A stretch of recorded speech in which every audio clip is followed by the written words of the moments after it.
Hello all MRBers and welcome to another video with me, Mike McRock, and I am your co-host for the McRock and Bolt Wrestling Review Show. Right now I'm going to deliver to you my review for this week's edition of WWE NXT. This is the February 14th, 2018 edition. What did I think about the show overall? It was really odd. It was really not much really happened. It was just like a lot of setup, and I won't get into all of that on this review. But the way I will do this video is I will do the same thing I done last week. I will talk about each segment and match in order from the start all the way up to the end. The show started off with a United Kingdom Championship match as Pete Dunne defended the United Kingdom Championship against Roderick Strong. Pete Dunne wins this match here. Now, this is a match that came about when Roderick Strong bet Tyler Bate to become the new #1 contender for the United Kingdom Championship. And this ended up being a pretty solid match at the end. I'm fine with Pete Dunne winning. And I also found it interesting that after watching the match, why NXT placed it here in the beginning. I mean, if you were going to do this one-off, back and forth, pretty decent match with these two guys, wouldn't you save that for the main event of the show? To me, this feels like an NXT 1 hour main event type of match. That's what I would have done here.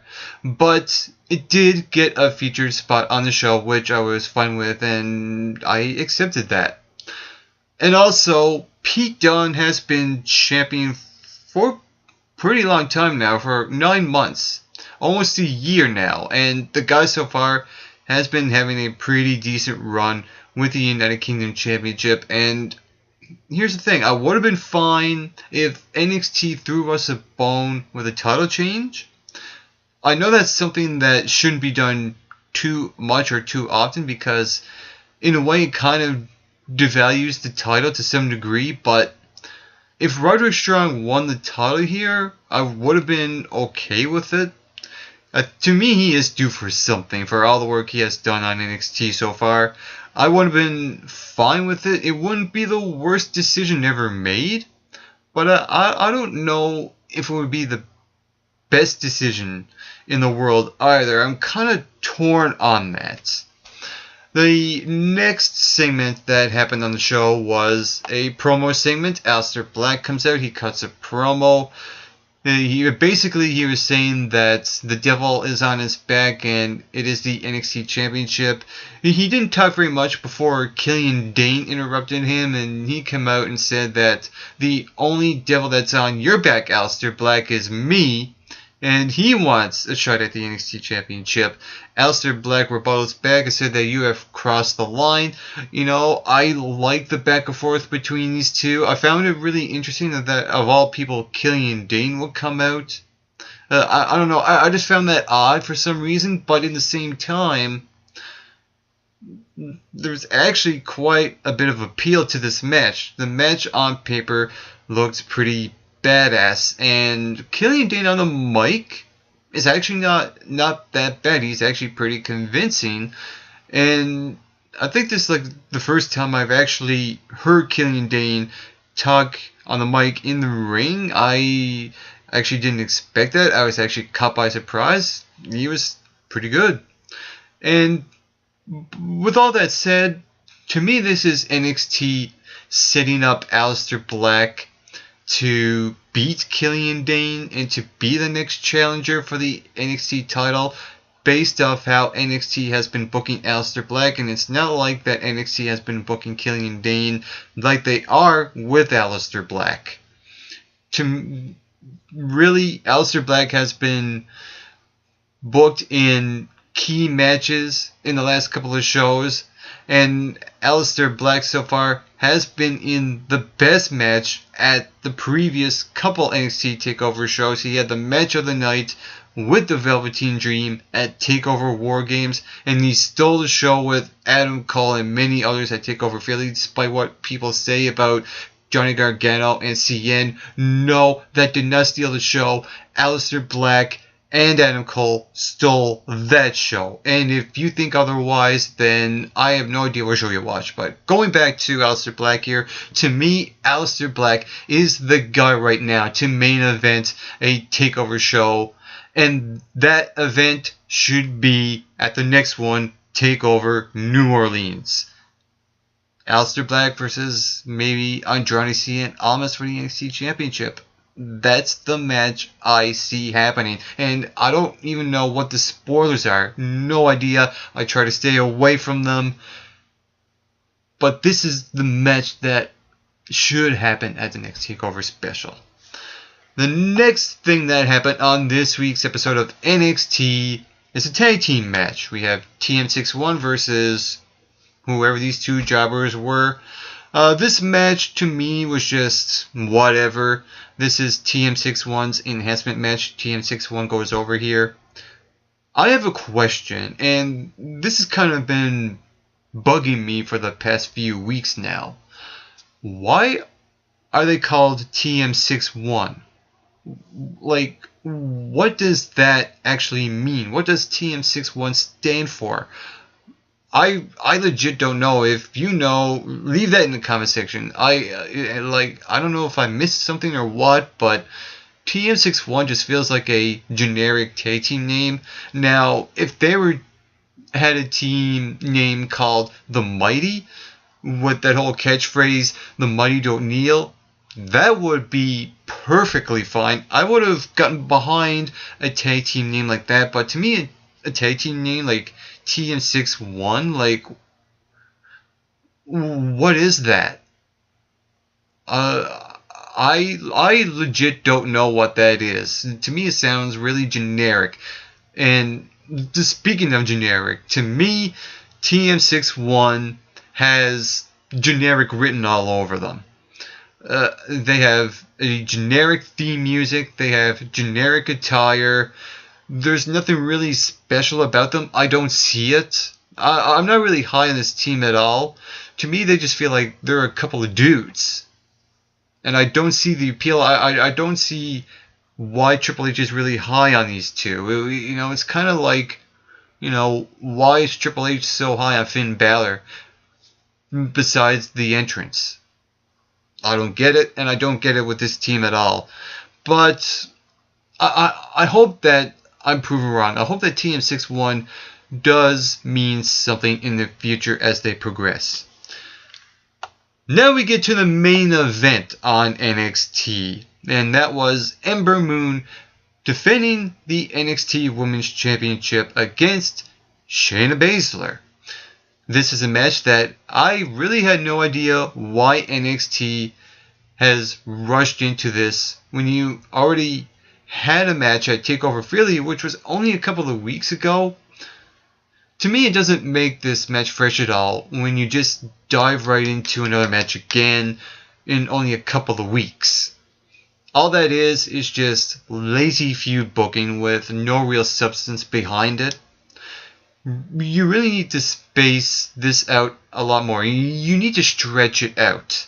Have the match at TakeOver New Orleans or something like that. Build up to this. Don't book a match. Build up to a match. That's what I would have done here. And this match really wasn't necessary at all, in my opinion. But as far as the match itself goes, I was fine with what they did. Having, you know, Shayna Baszler attack Ember Moon after Ember Moon dives off the outside of the ropes onto the table, misses Shayna Baszler, and she has injured her shoulder again. And then you have Shayna Baszler work on the shoulder, and then she applies like a hold on the guardrail outside of the ring on Ember Moon's arm. You know, stuff like that. I didn't mind what they were doing within the match, and then having Kairi Sane come out and get revenge on Shayna Baszler. But NXT has been booking both Ember Moon and Shayna Baszler not very well, and it's become a major issue. This whole feud to me, is a lose-lose situation for all parties involved. First off, after Ember Moon won the title at the Raw TakeOver event as a champion, Ember Moon has been looking really weak, and it's not doing her any favors at all. Someone like Ember Moon should be booked to look good and to look credible as a champion and being put over in significant matches. And NXT just hasn't been doing that. NXT hasn't been presenting Ember Moon the way she should be. And in regards to Shayna Baszler, same thing. To me, Shayna Baszler has no credibility at all. And I even question why she was even booked in the women's title picture way too early in the first place, when she lost the Mae Young Classic to Kairi Sane. NXT just completely rushed into Baszler into the title picture when she had no business being in that spot. It was way too early. And another point, Baszler is someone that should be dominating each of her opponents when she's in the ring with someone, when it calls for it. And I would have accepted this match only if NXT slowly built and progressed to Shayna Baszler since she arrived on NXT, having her go on a sort of Goldberg winning streak before getting into this match for maybe a few months, before considering her to be a contender for the title. That's how you show at least some credibility to a character like Shayna Baszler. What does NXT do? They do the complete opposite. And both Ember Moon and Shayna Baszler deserve a lot better than this. And it also feels like it also feels odd that this segment will close off an NXT episode. The setup to this potential triple threat match feels like something that belongs on the first segment of the show.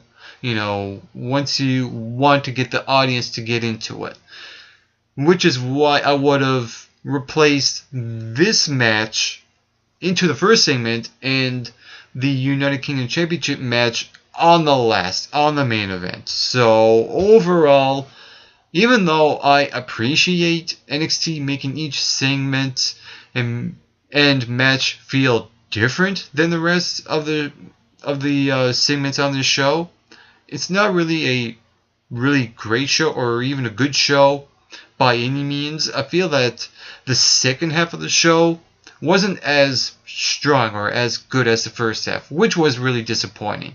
And the way the show was structured this week, it was really odd and really off as well. Like I said, if the first and last segments were switched, I would have been perfectly fine. The show would have flowed a lot better, and it would be a bit more satisfying as well. Really, the show was just setting up stuff to lead to stuff that will build up that stuff at the next TakeOver event, New Orleans.